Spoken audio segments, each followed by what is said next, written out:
और नवरात्रे में भी देवी की आराधना का एक स्मरण का सुख है महाराज। ज्योत का विधान है, नवरात्रे में देवी की ज्योत लगती है, अखंड ज्योति लगती है, जवारे बुआए जाते हैं, कलश लगता है। ज्योत का भी विधान है। जिसके यहां दिया अखंड जलाया जाता है, अगर वो दिए की लो, दिए की बाती अगर दक्षिण दिशा की होती है तो उसके घर में साल भर में एक घात जरूर होती है।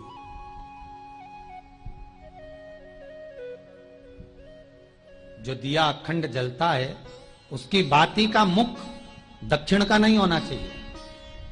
अगर आपने देवी भागवत का स्मरण कराओ, देवी भागवत को अगर सुना हो, तो देवी भागवत में स्पष्ट किया गया कि पूर्व की ओर मुख करा हुआ दिया, अर्थात पूर्व की ओर ज्योत जो जलाई जाती है वो संपदा की वृद्धि करती है। पश्चिम की ओर मुख कर कर जो ज्योत लगाई जाती है महाराज, वो वैभव को देती है। और उत्तर की ओर जो मुख कर कर ज्योत जलाई जाती है, उत्तर की ओर जो ज्योत का मुख रहता है वो आयु की वृद्धि करती है, घर में अकाल मौत को रोकती है।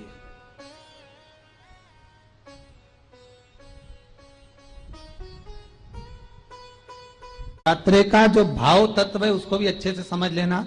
दक्षिण की ओर ज्योत ना लगाएं। अगर आपको लगाना है पूरब की लगाएं, पश्चिम की लगाएं या उत्तर की लगाएं। और जितने दिन महारानी जगदम्बा जगतधात्री दुर्गा भवानी, अब की बार माताजी घोड़े पर आई है। हर बार देवी बदल बदल के आती है, इस बार जो नवरात्रे आए वो घोड़े के आए।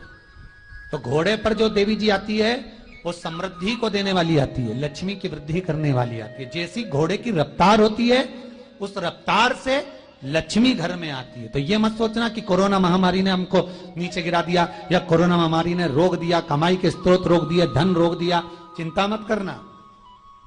मेरी मां जगत जननी दुर्गा भवानी अब की बार घोड़े पर आई है। साल भर में इतना धन दे देगी कि आपने पीछे के 4 साल में नहीं कमाया होगा, इतनी मेरी मां भंडार भर देगी। ये घोड़े पर आई है, कोई साधारण नहीं हो सकता।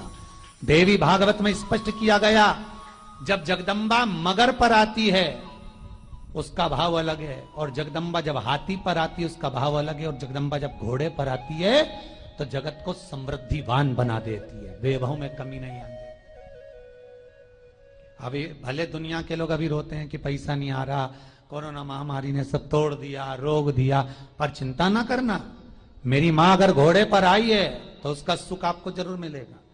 एक जरासी मिट्टी की दुकान भी अगर आप खोल कर बैठेंगे तो चांदी और सोना के बराबर कमाएंगे, इतना धन देगी वो मारा। साधारण नहीं है मेरी माता।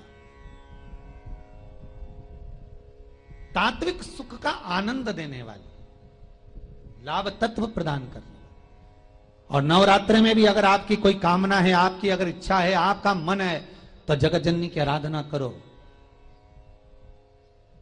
पति और पत्नी में अगर क्लेश है तो जगदम्बा के मंदिर में मक्खन चढ़ाओ, प्रेम बढ़ जाएगा। आपको लगता है कि पति कोई अन्य स्त्री से लगा हुआ है या परिवार टूट रहा है, तलाक तक पहुंच गया है, तो माता के मंदिर में आप ध्वजा लगवाइए, उस ध्वजा पर मक्खन लगाकर लगवाइए, आपको लाभ मिलेगा। महाराज, यदि आपको लगता है कि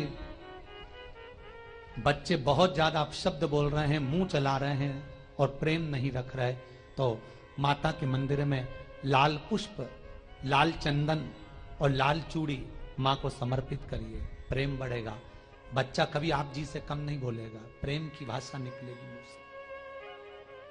मां जगतजननी की आराधना, जगदम्बा की उपासना। नवरात्रे में 9 दिन में से कोई एक दिन ऐसा ले लो जिस दिन कन्याओं का भोजन कराओ, साथ में उनको लाल चुनरी ओढ़ाओ या कोई लाल वस्त्र, लाल पूजन की सामग्री उनको दो, सुख मिलेगा, आनंद आएगा।